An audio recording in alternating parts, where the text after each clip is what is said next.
Assalamualaikum warahmatullahi wabarakatuh. What's up, Lur? Welcome back. Balik lagi dengan saya Mulyo HR. Oke, sebelum saya mulai video yang khusus ini, saya ingin mengajak teman-teman agar bersama-sama untuk memanjatkan doa sesuai dengan agamanya masing-masing, dan mudah-mudahan kita selalu diberi perlindungannya dan bencana virus COVID-19 ini bisa pergi selamanya dari Indonesia dan bahkan dunia dalam waktu dekat ini, agar kita bisa menjalani kehidupan dengan normal kembali, guys. Oke, berdoa dalam hati, mulai.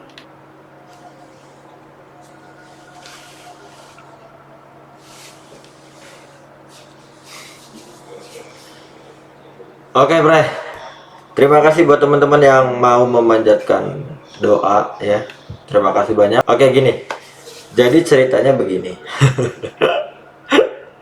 Video ini rencananya aku akan ngobrol lewat daring dengan The King of Prankster Cirebon, ya kan. Nah, cuman waktunya itu belum ketemu-ketemu karena dia sibuk ya, turun ke jalan bersama teman-teman dan timnya untuk kemanusiaan ya, membagikan sembako, masker dan lain-lain. Tapi bukan prank ya, itu beneran, oke? Bukan prank sembako yang kayak sebelah ya. Nah, suatu waktu kita punya nih waktu yang lenggang secara bersamaan gitu, langsung aja saya hubungin kan. Alhamdulillah kira-kira 1 jam lah kita ngobrolin yang sedang viral kan, tentang prank sembako sampah yang kemarin. Tetapi ketika obrolan itu sudah saya rekod, hasilnya gambarnya itu nge-lag, bro. Jadi kayak gimana ya, padahal jaringannya udah Yahoo, bro ya. Nah, ini jaringannya udah Yahoo.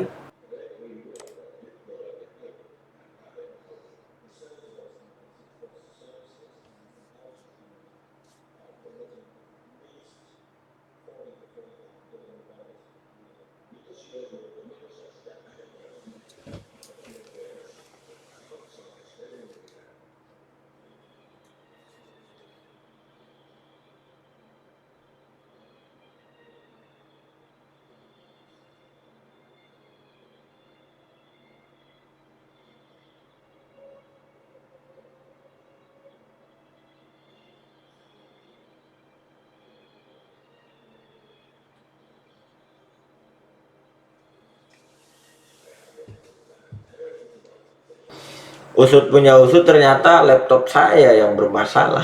VGA-nya ya, bro. Jadi ya pokoknya WTF lah. Oke, langsung aja kita lihat hasilnya. Ini tetap saya upload karena di dalamnya, di dalam obrolan dengan beliau ini sangat banyak sekali ilmu yang bisa saya ambil dari kejadian kemarin, dan mungkin manfaat ini harus saya sebarin juga ke teman-teman. Langsung aja kita simak videonya, dan mohon maaf kalau gambarnya sedikit nge-lag ya. Oke, bro. Oke, nggak tersendat-sendat kan ya? Oke, aman. Aman.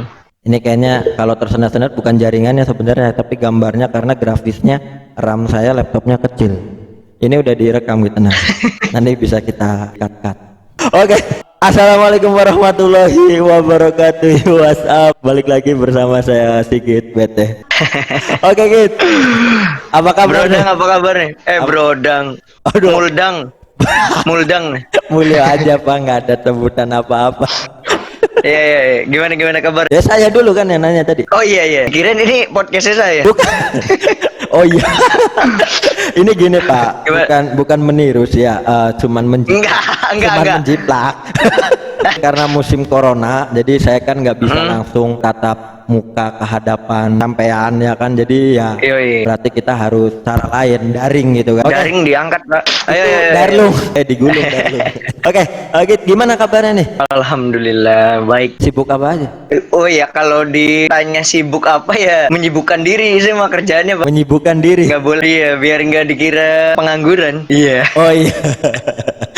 Pengangguran gara-gara PSBB. Yoi.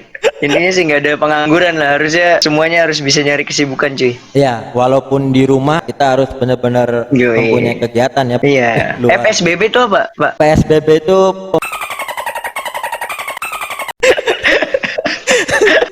itu konten saya, Bapak. Udah jangan. Oh iya. Aduh, lama garap ya, Cak. Katanya 24 jam. Gimana? Oke, gini Git. Ini kan kemarin ada video tentang prank sampah ya kan, dan katanya sih dan berita tadi pagi juga sebelum saya buat video sama ente Git, itu sudah tertangkap si Anu itu. Nah, si Anu itu sudah tertangkap.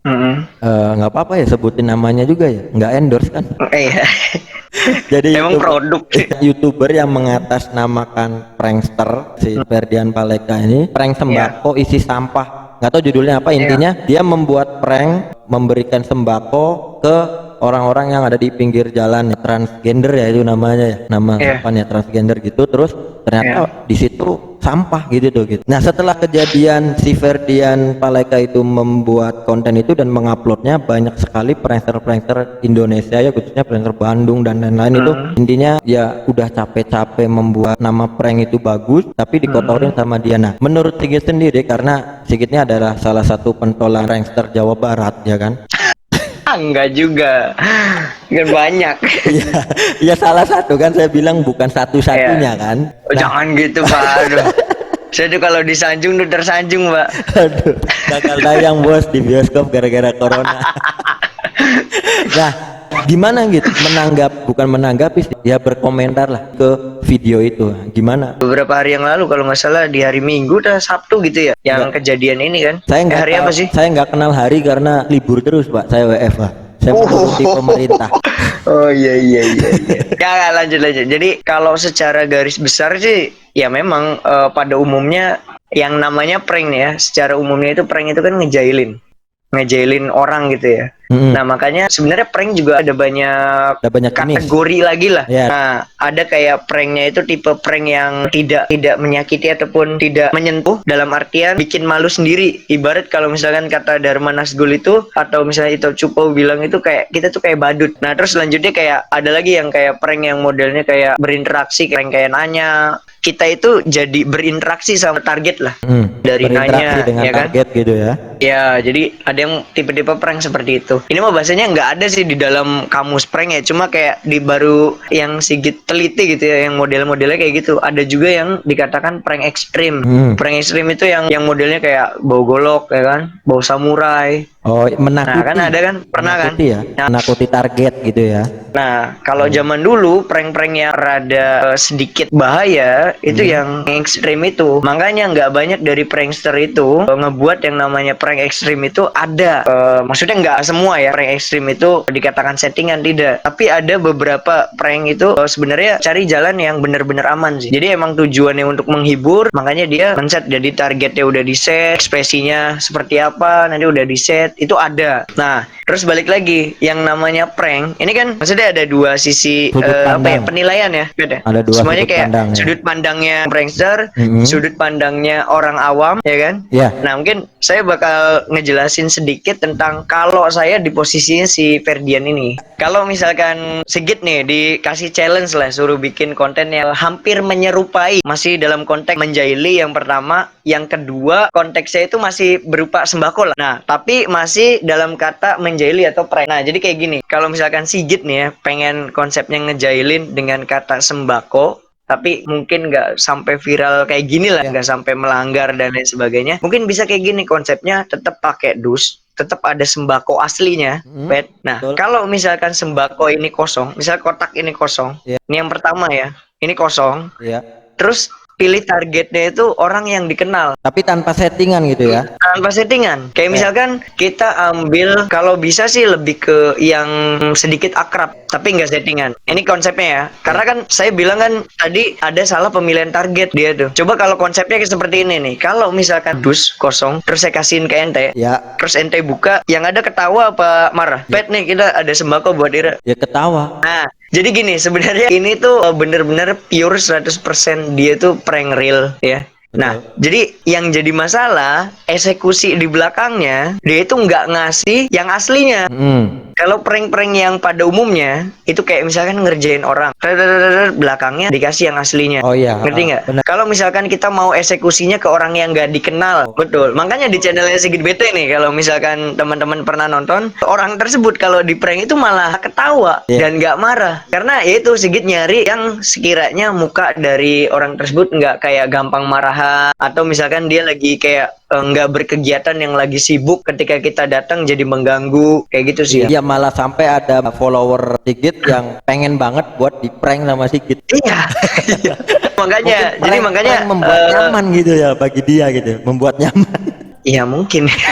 Nah terus juga jadi lagi bisa jadi kalau misalkan dieksekusi juga ya pemilihan target serta isi. Jadi isi kalau kosong juga nggak apa-apa, tapi di akhirnya di eksekusinya kita kasih yang aslinya. Oh ya, jadi kayak sosial eksperimen gitu ya nantinya ya. Ya, modelnya kayak gitulah. Oke, terima kasih Pak. Oke, Karena siap. ilmu yang saya tangkap dari prank. Sama-sama belajar, Pak. Ya betul, sama-sama belajar. Dan terima kasih juga Sigit BT udah meluangkan waktunya ini setelah Siap. teraweh. Saya Sigit sempetin di waktu sibukannya karena saya bukanlah channel yang luar biasa, tapi Sigit mau. Enggak. Aduh. Oke, terima kasih gitu. Sigit ya, dan Oke, siap. tetap jaga kesehatan, utamakan protokol Siap. kesehatan. Jangan lupa sahur, jangan sahur on the road ya, sahur at home, sahur di rumah aja. Iya. Sahur di rumah aja, jangan sahur. Iya. Oke, terima kasih, salam buat Siap. keluarga di rumah Git. Assalamualaikum warahmatullahi Siap. wabarakatuh.